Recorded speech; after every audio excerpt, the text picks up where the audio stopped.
Pierre est âgé et vit seul chez lui près de Grenoble, dans le Vercors. Diabétique, il est suivi par son médecin traitant et commence à avoir des difficultés pour se déplacer en raison d'une polyarthrite rhumatoïde. Le médecin constate l'incapacité de Pierre à effectuer seul et correctement sa toilette. Il lui indique qu'il a besoin d'une séance hebdomadaire d'ostéopathie pour réduire la douleur et retarder les effets invalidants de sa polyarthrite. Pierre explique au médecin qu'il n'y a personne dans son environnement pour jouer le rôle d'orchestrateur des services dont il a besoin.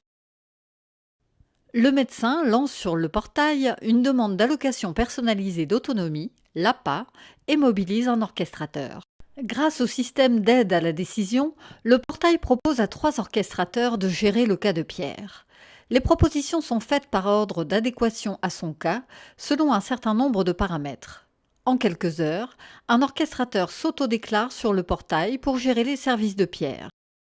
Pour payer la prestation de l'auxiliaire de vie, l'orchestrateur mobilise le fonds de réserve. Il s'agit de ressources disponibles pour permettre la mise en place immédiate des services. Il peut être utilisé jusqu'au déblocage des ressources auxquelles Pierre a droit.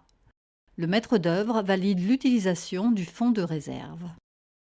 L'orchestrateur complète le cahier de besoins sur le portail en indiquant la nature des ressources utiles.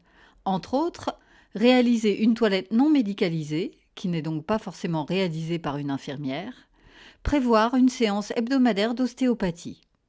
Dans le cahier de besoins, l'orchestrateur recueille des informations sur les ressources de Pierre. Il scanne la carte de sécurité sociale, de mutuelle, d'assurance complémentaire et recueille toute l'information utile, qu'elle soit médicale ou sociale. L'orchestrateur affecte ensuite les ressources de son pôle selon les services nécessaires.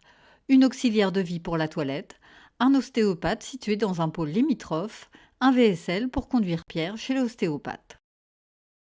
Avec ce cahier de besoins, l'orchestrateur complète le dossier APA qui sera transmis au département.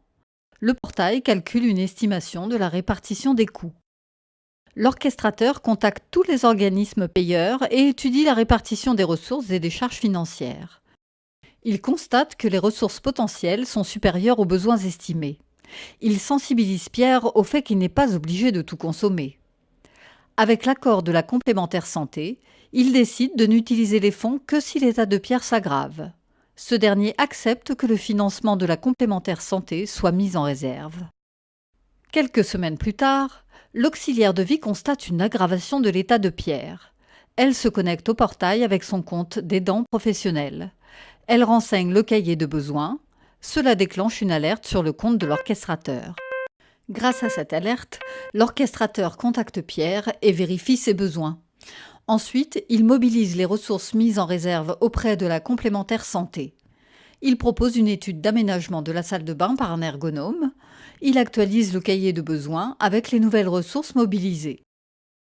En 3 semaines, la salle de bain a pu être installée. Quelques mois plus tard, l'orchestrateur reçoit une demande de Pierre qui souhaite se rendre chez sa fille à Lille pour une période d'1 mois. Sur le portail, l'orchestrateur suspend les services de Pierre pour 1 mois, mais les soins de toilette et les séances d'ostéopathie sont remis en place à Lille. L'orchestrateur sélectionne la zone géographique de la fille de Pierre et déclare le besoin de toilette et d'un ostéopathe sur la période d'1 mois. L'auxiliaire de vie et l'ostéopathe qui étaient en charge de Pierre en Isère sont informés qu'ils doivent suspendre leurs interventions pendant son absence. Alerté par le portail, l'orchestrateur lillois prend le relais. Il identifie et affecte une auxiliaire de vie et un ostéopathe du territoire lillois. Cela permet à ces derniers d'intervenir, tout en leur garantissant un paiement simplifié.